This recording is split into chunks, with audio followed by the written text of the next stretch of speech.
akẹ́kọ̀ọ́ tó máa gboyè jáde lọ́dọ̀ wa ti gbọ́dọ̀ dá iléeṣẹ́ kan sílẹ̀, ọ̀jọ̀gbọ́n Nàálà ló sọ bẹ́ẹ̀.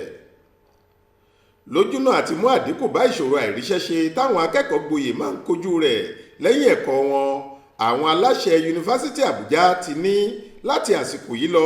gbogbo akẹ́kọ̀ọ́ tó bá máa gboyè jáde lọ́dọ̀ àwọn ti gbọ́dọ̀ dá iléeṣẹ́ kan sílẹ̀ kí wọ́n sì forúkọ iléeṣẹ́ náà sílẹ̀ lọ́dọ̀ ìjọba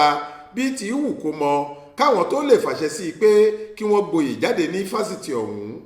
Ọ̀gá àgbà iléèwé gíga náà ọ̀jọ̀gbọ́n Abdulrasheed Nàálà ló sọ èyí di mímọ̀ lọ́jọ́ ìṣẹ́gun túsídẹ̀ẹ́ ọjọ́ 25 oṣù keje yìí lásìkò tó ń mẹ́nuba àwọn àṣeyọrí fásitì ọ̀hún fáwọn oníròyìn nílùú Àbújá. Nàálà ní iṣẹ́ táwọn akẹ́kọ̀ọ́ jáde máa ń fojú sọ́nà fún láti ṣe bí wọ́n bá jáde kò sí.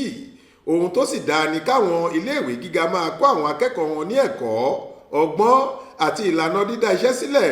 ríronú nǹkan táwọn náà lè ṣe àti ọ̀nà tí wọ́n yóò gbà ṣe é dípò kí wọ́n jáde tán kí wọ́n máa wáṣẹ́ títí ayé wọn tàbí kí wọ́n ṣẹ̀ṣẹ̀ máa wojú ìjọba láti gbà wọ́n síṣẹ́. Ó ní ẹ lọ mọ̀ pé kò sí akẹ́kọ̀ọ́ kan tí yóò gboyè jáde ní fásitì Àbújá yìí láì jẹ́ pé tọ̀hún ti dá iléeṣẹ́ kan sílẹ̀ tó sì ti forúkọ iléeṣẹ́ náà sílẹ̀ lọ́dọ̀ ìjọba níléeṣẹ́ Corporate Affairs Commission CAC.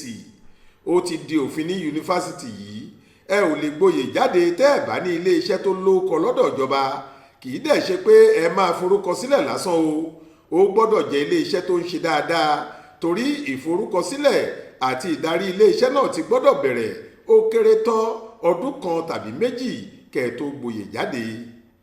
Pòfẹ́sọ̀ náà fi kún un pé àwọn ti ní àjọṣe pẹ̀lú Abuja Chamber of Commerce, gbogbo ìgbà sì ni wọ́n máa ń wá ṣe ìdálẹ́kọ̀ọ́ tí wọ́n sì ń pèsè ìrànwọ́ fáwọn akẹ́kọ̀ọ́ lórí bí wọ́n ṣe lè dá dúró fúnra wọn lórí ọ̀rọ̀ iṣẹ́, bí wọ́n ṣe lè di olùdáṣẹ́ sílẹ̀ dípò ẹni tó ń wáṣẹ́ àti ọ̀nà àbáyọ sí ìpèníjà àti ìbẹ̀rù tó lè máa wà lọ́kàn wọn láti dá iṣẹ́ sílẹ̀. Ó ní bóun ṣe ń sọ̀rọ̀ yìí, èyí tó ju 1000 àwọn akẹ́kọ̀ọ́ fásitì ọ̀hún ló ti dá iléeṣẹ́ kan tàbí òmíì sílẹ̀ tí wọ́n sì ń ṣe dáadáa láwọn iṣẹ́ oríṣiríṣi tí wọ́n ń ṣe, bẹ́ẹ̀ ni wọ́n tún ń ṣe dáadáa nínú ẹ̀kọ́ wọn. Ó láwọn akẹ́kọ̀ọ́ kan tiẹ̀ ti ń ṣiṣẹ́ láwọn iléeṣẹ́ wọ̀nyí bó ṣe kù ọdún kan kí wọ́n parí ẹ̀kọ́ wọn. Ọ̀gá àgbà náà wá sọ pé èyí jẹ́ ọ̀nà láti ró àwọn akẹ́kọ̀ọ́ lágbára kí wọ́n má máa retí ìjọba lórí ọ̀rọ̀ iṣẹ́ lẹ́yìn ìgboyè jáde wọn. Faith Adébọlá ló ń jábọ̀ ròyìn fún iléeṣẹ́ tẹlifíṣàn Aláròyé online.